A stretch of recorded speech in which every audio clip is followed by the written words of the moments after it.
Next जो oesophagus में हमारे पास पोर्शन आ जाता है, दो आसान सी चीज़ें हम अभी पढ़ेंगे और उसके बाद जो है वो लास्ट टॉपिक कार्सिनोमा का डिस्कस करेंगे। अभी जो बेटे हमने बात करनी है वो है इसोफेजियल परफोरेशन। और नाम से आपको समझ आ रहा है कि इसमें क्या होगा कि जो इसोफेगस है उसमें परफोरेशन क्रिएट हो जाएगी। For example this is the oesophagus, और यहाँ अगर परफोरेशन क्रिएट होगी तो आपको पता है क्या होगा, जीआईटी का जितना भी कंटेंट है वो सारे का सारा जाएगा आपके उसमें पेरिटोनियल कैविटी में, और क्या कर देगा, पेरिटोनाइटिस कर देगा, जो कि बहुत ही ज़्यादा एक स्वेयर इमरजेंसी की सिचुएशन है। सेप्सिस हो जाएगा और पेशेंट की डेथ हो सकती है।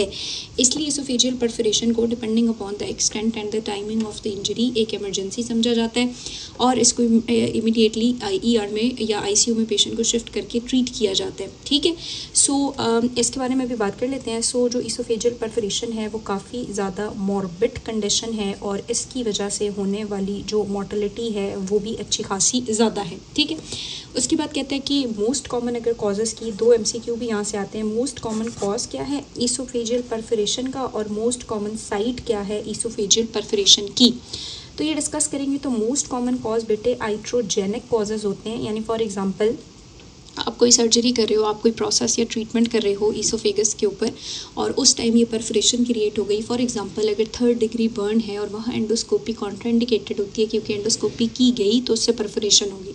तो मोस्ट कॉमन रीज़न जो है वो इसकी मेडिकल इंस्ट्रूमेंटेशन यानी कि आइट्रोजेनिक कॉजेज़ ही होती हैं। मेडिकल इंस्ट्रूमेंटेशन की वजह से परफोरेशन क्रिएट होती है अप टू 65% केसेस में। ठीक है, उसके बाद अगर हम देखेंगे तो समटाइम पोस्ट अमेटिक भी परफोरेशन क्रिएट हो जाती है। पोस्ट अमेटिक परफोरेशन दो तरीके से होती हैं, आगे बात करूँगी भी देखेंगे। सेम टाइम ये होता है कि ये जो आपका लोअर इसोफेजियल स्फिंक्टर है ना, ये बहुत ज़्यादा कंस्ट्रिक्ट करता है, और अगर पेशेंट को वॉमिटिंग आती भी है तो ज़ाहिर ये कंस्ट्रिक्ट होगा तो वॉमिटिंग ऊपर नहीं जाएगी, और प्रेशर की वजह से ये जो आपका स्टमक है, कार्डिया है, यहाँ परफोरेशन क्रिएट होती है, और इसको हम कहते हैं मैलरी विस सिंड्रोम। ठीक है, मेरा ख्याल है मैलरी विस कहते हैं, या एक तो मुझे खुद ही भूल जाता है। अच्छा, एक दो तरह के सिंड्रोम्स होते हैं, एक मैलरी विस सिंड्रोम होता है और एक बोरहाव सिंड्रोम होता है। ठीक है, ठीक है, अगर स्टमक के अंदर होती है तो इसको मैलरी विस सिंड्रोम कहते हैं, और अगर vertical tear for example some time जो आपका ग्लॉटिस है वो क्लोज हो जाएगा, और वॉमिटिंग अगर बहुत फोर्सफुली आ भी रही है और यहाँ से बाहर नहीं जाएगा तो यहाँ परफोरेशन एक वर्टिकल टीयर क्रिएट होता है, और इसको बोरहाव सिंड्रोम कहते हैं, और ये भी इंपॉर्टेंट है। ठीक है, oesophageal vertical tear is Boerhaave syndrome, और नियर कार्डिया या स्टमक में टीयर होगा तो उसको मैलरी विस सिंड्रोम कहते हैं। ये बेसिकली पार्शियल टीयर होता है क्योंकि इसमें सारी लेयर्स इन्वॉल्व नहीं होती, जबकि ये ट्रांसम्यूरल टीयर होता है, इसमें सारी लेयर्स इन्वॉल्व होती हैं, और पेरिटोनाइटिस का रिस्क बहुत ज़्यादा होता है। ओके, हम बात कर रहे थे जो परफोरेशन है उसके कॉजेज़ की, और इन्हीं में ये दो सिंड्रोम्स भी आपने या डिजीज़ याद रखने हैं। मेडिकल कॉजेज़ हो सकते हैं, पोस्ट अमेटिक परफोरेशन जो है वो क्रिएट हो सकती है, उसके अलावा ट्रॉमा की वजह से भी ये परफोरेशन क्रिएट हो सकती है। फॉर एग्जांपल पोस्ट ऑपरेटिव या फिर कोई पेनिट्रेटिंग चेस्ट इंजरी हुई है, कोई रोड ट्रैफिक एक्सीडेंट हुआ है, पेनिट्रेटिंग या ब्लंट इंजरीज़ के केस में भी आपकी इसोफेजियल परफोरेशन क्रिएट हो सकती है। ठीक है, ये मोस्ट कॉमन है। लेस कॉमन कॉजेज़ के अंदर अगर हम देखेंगे तो लेस कॉमनली परफोरेशन क्रिएट हो सकती है ड्यू टू सम नियोप्लाज्म, कोई नियोप्लाज्म है उसने प्रेशर इतना क्रिएट कर दिया, या फिर कोई इन्फेक्शन हुआ है तो उस इन्फेक्शन से वॉल्स के ऊपर बार बार रीजेनरेशन, फाइब्रोसिस, वीकनेस, उससे भी हो सकता है। और तीसरी बात जो है इंजेक्शन ऑफ केमिकल्स की वजह से जो कॉस्टिक या क्रोसिव इंजरीज पड़ेंगे, जब कोई एसिड पी लेता है या अल्कली पी लेता है या ड्यू टू सुसाइडल रीजन या बच्चा गलती से, तो उसमें भी ये इसोफेजियल परफोरेशन हो सकती है। तो ये इसके डिफरेंट कॉजेज़ हैं। अब हम इसके क्लिनिकल फीचर्स की अगर बात करेंगे तो पेशेंट जो है ज़ाहिर है रेट्रोस्टर्नल चेस्ट पेन, इसमें क्या होगा, रेट्रोस्टर्नल चेस्ट पेन की हिस्ट्री के साथ आएगा पेशेंट, और साथ में पेशेंट जो है वो उसको डिस्निया हो रहा होगा बहुत ज़्यादा, और साथ में बेटे इसको कफ स्टार्ट हुई भी होगी। ठीक है, मोस्ट इंपॉर्टेंट सब सर्वाइकल एम्फाइजमा जो है वो उसको स्टार्ट हो जाता है। यहाँ पे एक और चीज़ बताती हूँ, और साथ में इवन जो मैंने आपको बताया कि पेरिटोनाइटिस हो जाएगा, और पेरिटोनाइटिस के बाद सेप्सिस हो सकती है, और सेप्सिस के बाद इवन डेथ भी हो सकती है अगर टाइमली इंटरवीन ना किया गया। अब यही मैंने आपको बताया ना कि परफोरेशन क्रिएट होती है बोरहाव सिंड्रोम में भी। ठीक है, बोरहाव सिंड्रोम जिसमें हमने कहा कि परफोरेशन होती है इनटू द इसोफेगस। यहाँ पे 3 सिम्टम्स जो हैं वो बड़े इंपॉर्टेंट हैं। एक यही रेट्रोस्टर्नल या थोरेसिक पेन। ठीक है, नंबर 2 इस पेशेंट के अंदर शुरू हो जाती है बहुत ज़्यादा वॉमिटिंग, और नंबर 3 होता है सब सर्वाइकल एम्फाइजमा। ठीक है, ये जो ट्राइड है, इस ट्राइड को कहते हैं मैकलर्स ट्राइड। मैं कोशिश करूँगी एंड पे आप लोगों को ये ट्राइड जो साइंस और investigation of choice and treatment of choice एक बार फिर रिवाइज करा दूँ, लेकिन आप खुद अपने पास नोट्स में लिखें तो भी अच्छी बात है। So this is known as Mackler's triad. अब मैं वो पिछले दिनों एक वो सॉल्व करी थी प्लेबेबल ऐप के ऊपर ना, तो उनके वो शुरू में ऐसे वो ब्रेन स्टॉर्मिंग के लिए वो क्या पूछ रहे थे बेक्स ट्रायंगल, एंड उसमें आया हुआ था मैकलर्स ट्राइड का, पता आपको क्या किसको कहते हैं। तो ये इन सिम्टम्स को कहते हैं जो एसोसिएटेड होते हैं बोरहाफ सिंड्रोम के साथ, ठीक है बेटे, ओके। सो अब ये पेशेंट अगर इन सिम्टम्स के साथ है तो मैं उसको किस तरह से इन्वेस्टिगेट करूँगी। सो इन्वेस्टिगेशन में जो मोस्ट इंपॉर्टेंट या डायग्नोस्टिक रोल प्ले कर देता है वो हमारे पास प्लेन रेडियोग्राफ है। यानी प्लेन रेडियोग्राफ हम देते हैं पोस्टीरो इंटीरियर एंड लेटरल चेस्ट को हम देखते हैं इन अपराइट पोजीशन, तो हमें उसमें ही 90% केसेस में हमारी डायग्नोसिस बनती है। लेकिन बोरहाफ सिंड्रोम में याद रखना है कि जो इन्वेस्टिगेशन ऑफ चॉइस या ड्रग ऑफ चॉइस लिख दिया वो गैस्ट्रोग्राफिन होता है, ठीक है। Gastrografin contrast study investigation of choice होती है इन बोरहाफ सिंड्रोम, ओके। सो हमने क्या करना है, ओवरऑल परफोरेशन के लिए रेडियोग्राफ में भी 90% डायग्नोसिस हमारी बन जाती है। और दूसरी चीज़ जो है वो हम क्या कर सकते हैं, हम लोग जो है वो ग्राफिन या फिर बेरियम स्वॉलो की कंट्रास्ट स्टडिंग भी करा सकते हैं, सही है। अच्छा, अब इसके ऊपर आपको फाइंडिंग्स क्या मिलेंगे। अब आप खुद सोचना कि ये ईसोफेगस है और इसकी परफोरेशन हुई हुई है और चीज़ें बाहर गई हुई हैं, तो जो आपका थॉरिक्स रीजन है वहाँ पे ज़ाहिर है कॉन्टेंट गया हुआ होगा, फ्लूइड गया होगा, तो आपको क्या मिलेगा, हाइड्रोथॉरिक्स मिलेगा, ऐसा ही है।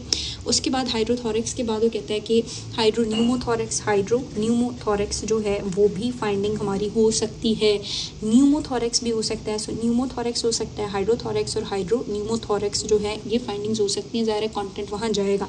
न्यूमोमीडियास्टिनम भी हो सकता है, सबक्यूटेनियस एम्फेज़मा भी होगा, और सब डायाफ्रेगमेटिक रीजन के अंदर एयर भी नज़र आएगी। सो सब डायाफ्रेगमेटिक एयर, सब सर्वाइकल एम्फाइजमा, हाइड्रोथॉरिक्स, न्यूमोथॉरिक्स, हाइड्रोन्यूमोथॉरिक्स एंड न्यूमोमीडियास्टिनम, ये हमारी फाइंडिंग्स होंगी इन ईसोफेजियल परफोरेशन, ठीक है। अब बात आ जाती है कि हम इस पेशेंट को किस तरह से ट्रीट करेंगे। तो मैंने आपको कहा कि इसको एक इमरजेंसी जो है वो कंसीडर किया जाता है। सो इसमें दो तरह की मैनेजमेंट है। पहले हमारे पास रिससिटेटिव या कंजर्वेटिव मैनेजमेंट है, और नंबर 2 फिर हमारे पास सर्जिकल मैनेजमेंट है, ठीक है।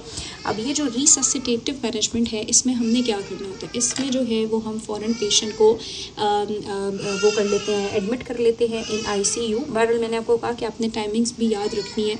अगर पेशेंट जो है पहले 24 आवर में आपके पास आ जाता है और आप इंटरवेंशन करते हो तो 10 to 15% चांस है कि उसकी डेथ हो सकती है, 10 to 25। लेकिन अगर 48 आवर से ज़्यादा का टाइम गुजर गया है तो फिर अप टू 60% जो है मोर्टेलिटी रेट होगा, ठीक है, ओके। सो हमने पेशेंट को क्या करना है, एडमिट करना है टू ICU, और उसके बाद हम फ़ौरन क्या करते हैं कि नील पर माउथ कर देते हैं, यानी ओरली वो जो है वो कुछ भी नहीं देगा। साथ में हम ब्रॉड स्पेक्ट्रम एंटीबायोटिक्स IV देना शुरू करते हैं, साथ ही बेटे हम IV फ्लूइड्स भी देते हैं टू रिससिटेट द पेशेंट, और बड़ी स्ट्रॉन्ग एनाल्जेसिक एजेंट यानी स्ट्रॉन्ग पेन किलर्स भी देना शुरू कर देते हैं, ठीक है। अब दूसरी चीज़ आती है surgical management. Surgical management depend करती है बहुत सारे केसेस पे। सम टाइम जो है हम नॉन ऑपरेटिव रिपेयर करते हैं, इनमें ऑपरेशन की ज़रूरत नहीं पड़ती, और सम टाइम आपको फ़ौरन जो है वो ऑपरेटिव रिपेयर की तरफ जाना पड़ता है। अब कुछ कंडीशंस हैं, फॉर एग्जांपल अगर ज़ाहिर है माइल्ड केस है और सेप्सिस नहीं है, पेरिटोनाइटिस के साइन सिम्टम्स नहीं है, तो हम नॉन ऑपरेटिव केयर भी कर लेते हैं। नंबर 1 की वो कहता है कि रीसेंट आइट्रोजेनिक परफोरेशन है, यानी आइट्रोजेनिक रीजन्स की वजह से हुई है, या एब्सेंस ऑफ सेप्सिस है, यानी ज़ाहिर सेप्सिस जो है वो प्रेजेंट नहीं है तो भी आपको ऑपरेशन करने की ज़रूरत नहीं है। पेशेंट की आपने कंट्रास्ट पे देख लिया कि कोई ऑब्स्ट्रक्शन नहीं है और कोई मेलिग्नेंसी की हिस्ट्री भी नहीं है। सो मेलिग्नेंसी नहीं है, ऑब्स्ट्रक्शन नहीं है at the site of perforation. If structure present है तो हमें सर्जरी नहीं करनी, उसके अलावा कहीं स्ट्रक्चर प्रेजेंट है तो फिर हम सर्जरी करते हैं, ठीक है। साथ ही अगर हम देखें कि जो पेशेंट के सिम्टम्स हैं वो क्या हैं, मिनिमल सिम्टम्स हैं, यानी इतने सुवेयर सिम्टम्स नहीं हैं, और जो परफोरेशन है वो कन्फाइंड है टू मीडियास्टिनम, ठीक है। परफोरेशन कहाँ है, मीडियास्टिनम वाले लेवल पे ही है। और परफोरेशन यूजुअली आपको पता है ईसोफेगस के 3 पोर्शन होते हैं ना, सर्वाइकल है, थोरेसिक और एब्डोमिनल। तो अगर ये जो सर्वाइकल पोर्शन है यहाँ पे क्या होगी, परफोरेशन होगी, तो भी ऑपरेशन की ज़रूरत नहीं है। तो ऑपरेशन कब नहीं करना, जब ये रीसेंट आइट्रोजेनिक परफोरेशन है, सेप्सिस नहीं है, सिम्टम्स कम है, ऑब्स्ट्रक्शन नहीं है, मैलिग्नेंसी नहीं है, एल्सवेयर स्ट्रक्चर नहीं है, जो परफोरेशन है वो कन्फाइन है टू मीडियास्टिनम या परफोरेशन है इन द सर्वाइकल ईसोफेगस, तो हमें ऑपरेटिव सर्जरी की तरफ नहीं जाना। लेकिन अगर वो कह रहा है कि कांस्टेंट इंस्टेबिलिटी है, यानी पेशेंट के सिम्टम्स जो हैं वो वर्स करते जा रहे हैं, पेशेंट जो है वो सेप्सिस के साथ है, उसके अलावा अगर हम देखेंगे तो इंट्रा एब्डोमिनल परफोरेशन है, यानी ऊपर हमने कहा ना कि सर्वाइकल में, अब अगर एब्डोमिनल परफोरेशन है तो हमें सर्जरी करनी पड़ती है क्योंकि स्टमक से चीज़ें जो है वो बाहर जाएंगी और पेरिटोनाइटिस ज़ाहिर कॉज कर देगी। लीकेज आउटसाइड द मीडियास्टिनम हुआ हुआ है, यानी आपने एक्सरे किया और उस पर आपको न्यूमोथोरैक्स एंड हाइड्रोथोरैक्स एंड न्यूमोमीडियास्टिनम मिल रहा है तो भी आपको करनी है, और प्लस अगर ऑब्स्ट्रक्शन है, मैलिग्नेंसी है या स्ट्रक्चर्स हैं तो भी आपने ऑपरेटिव जो है मैनेजमेंट करनी है। अब क्या ऑपरेशन करते हैं, तो ये तो बहुत ही ज़्यादा आसान सी बात है। ऑपरेशन में हमारे पास दो चीज़ें बेटे आपने याद रखनी है कि अगर वो 6 से 24 आवर्स के दरमियान आएगा और 24 आवर्स से ज़्यादा टाइम हो गया तो ऑपरेटिवली हम क्या करते हैं, हमारे पास तो 3-4 ऑप्शन है, मैं आपको बता देती हूँ। तो अगर वो विदिन 4 to 6 आवर्स या 4 to 24 आवर्स के बीच में है और आपने जो है वो उसको मैनेजमेंट करनी है, तो इसमें हम ज़ाहिर है ओपन करते हैं, और ओपन करके हम लोग क्या करते हैं, प्राइमरी रिपेयर करते हैं, यानी जहाँ पे भी ये परफोरेशन क्रिएट हुई है वहाँ हम सूचरिंग कर देते हैं और क्या करते हैं, प्राइमरी रिपेयर करते हैं। एक बात। नंबर 2 हम जो है वो इंट्रा सर्वाइकल है या इंट्रा कॉस्टल ड्रेनेज जो है वो डाल के आते हैं फॉर एनी पासिया से जो भी चीज़ है उसकी ड्रेनेज के लिए। और तीसरी चीज़ हम लोग क्या करते हैं, जेजनोस्टमी कर देते हैं for nutritional and feeding purpose. तो हमने क्या करना है, प्राइमरी रिपेयर करनी है, ड्रेन डालना है और जेजनोस्टमी करनी है।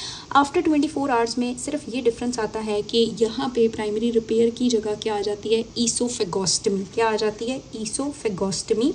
और यही जो मैकेनिज्म है ना ये अप्लाई होगा बोरहाफ सिंड्रोम में भी, ठीक है। सो वहाँ पे भी आपने यही लिखना है, ईसोफेगोस्टमी करनी है, ये ड्रेनेज भी डाल देना है और जेजनोस्टमी भी कर देनी है फॉर द फीडिंग पर्पस। सही है। तो ये 2 मेन मैनेजमेंट प्लान है। लेकिन इफ़ हमारा जो पेशेंट है उसके अंदर हम देख रहे हैं एक प्लान, दूसरा प्लान, तीसरा प्लान ये है कि अगर बहुत ही सुवेयर नेक्रोसिस है ना, सुवेयर नेक्रोसिस है, तो फिर हम ईसोफेजेक्टमी भी कर सकते हैं, यानी ईसोफेगस को ही रिमूव कर देते हैं। और 4th केस में कि अगर आपको लग रहा है सुवेयर पेरिटोनाइटिस है तो फिर आप लेप्रोटमी करते हो, यानी पूरा पेट जो है वो खोलते हो और उसको नॉर्मल सेलाइन के साथ सारा वॉश आउट करते हो और उसको फिर उसकी अपनी मैनेजमेंट है, ठीक है। एंड देन वहाँ पे कुछ कवर्ड सेल्फ एक्सपेंडिंग स्टंट्स वगैरह भी हम डालते हैं। तो ये बस आप लोगों को पता होना चाहिए कि इनिशियली हमने रिपेयर करना है, नहीं तो ईसोफेगोस्टमी करनी है, नेक्रोसिस है तो ईसोफेजेक्टमी करनी है, और पेरिटोनाइटिस है तो लेप्रोटमी करनी है। सो ये आसान सी बात हो गई सारी की सारी परफोरेशन की। सो मोस्ट कॉमन जो कॉज है वो आइट्रोजेनिक है और मोस्ट कॉमन साइट जो है वो पोस्टीरियर वॉल ऑफ क्रीकोफेरेंस है। ये दोनों MCQ याद रखने हैं। अब 2 चीज़ें जो हैं यहाँ से आसान सी रह गई हैं तो वो भी यहीं पे देख रहे हैं, आपको समझ तो आ गई हैं। एक हमारे पास होता है मिलरी विस सिंड्रोम और एक होता है बोरहाफ सिंड्रोम, ठीक है। सो मैंने आपको बता दिया कि जो मिलरी विस सिंड्रोम है इसमें कार्डिया के लेवल पे एक लॉन्गिट्यूडनल टीयर जो है वो आपको मिलता है, लेकिन मोस्टली ये पार्शियल टीयर होता है। बोरहाफ सिंड्रोम में भी हमने कहा कि लॉन्गिट्यूडनल ही टीयर होता है, लेकिन ये टीयर जो है वो ईसोफेगस के लेवल पे होता है, ठीक है। सो ईसोफेगस के लेवल पे आपको टीयर मिलता है और ये फुल थिकनेस टीयर होता है, ठीक है। और ये पार्शियल टीयर है, लॉन्गिट्यूडनल है, ये भी लॉन्गिट्यूडनल है, और लेकिन ये फुल थिकनेस है और वो पार्शियल थिकनेस है। अब मसला ये है कि इसके अंदर बेसिकली लोअर ईसोफेजियल स्फिंक्टर जो है वो रिलैक्स नहीं होता, जबकि यहाँ पे ग्लॉटिस बंद होता है, और जब ग्लॉटिस क्लोज्ड होता है तो इंट्राल्यूमिनल प्रेशर रेज्ड होता है और उस प्रेशर की वजह से ये परफोरेशन क्रिएट हो जाती है। बाकी बेटे दोनों की अंदर जो है वो जो आपके वो करना है इन्वेस्टिगेशंस हैं वो सेम है, ट्रीटमेंट भी ऑलमोस्ट सेम। इसके अंदर हम बस रिपेयर करते हैं और इसका ट्रीटमेंट यही है कि अगर विदिन 6 आवर आ जाता है तो रिपेयर है, आफ्टर 24 आवर आता है तो फिर ईसोफेगोस्टमी करनी पड़ती है हमें, ठीक है। अब बेहौर सिंड्रोम के साथ उसने आपकी बुक में बताया हुआ है कि ये सबसे पहले एक साइंटिस्ट ने किया और उसने ये कहा कि एक बंदा था और उसने बहुत खाना खा लिया और उसने खुद सोचा कि अब मुझे जो है वो एक एमेटिक ड्रग ले लेनी चाहिए जिससे वॉमिटिंग होगी, लेकिन बाद में उसने कहा कि नहीं, वॉमिटिंग बहुत थोड़ी हुई और वो आसानी से नहीं हुई क्योंकि ये क्लोज हो जाता है तो थोड़ी सी वॉमिटिंग होगी और यहाँ जितना भी प्रेशर रेज होगा उससे ये परफोरेशन बेसिकली क्रिएट हो जाएगी, ठीक है। So this is it. So अब आप लोग इसको देख लेना, इसमें कोई कंसर्न या कोई इशू हुआ तो उनसे पूछ लेना। नेक्स्ट टॉपिक जो मैं आपको पढ़ाने लगी हूँ वो है हमारे पास कॉस्टिव या कोरोसिव इंजरीज। वैसे वो आसान सा ही है, ऐसे करते हैं अभी डिस्कस कर लेते हैं। सो जो कॉस्टिव, या चलो आगे करते हैं।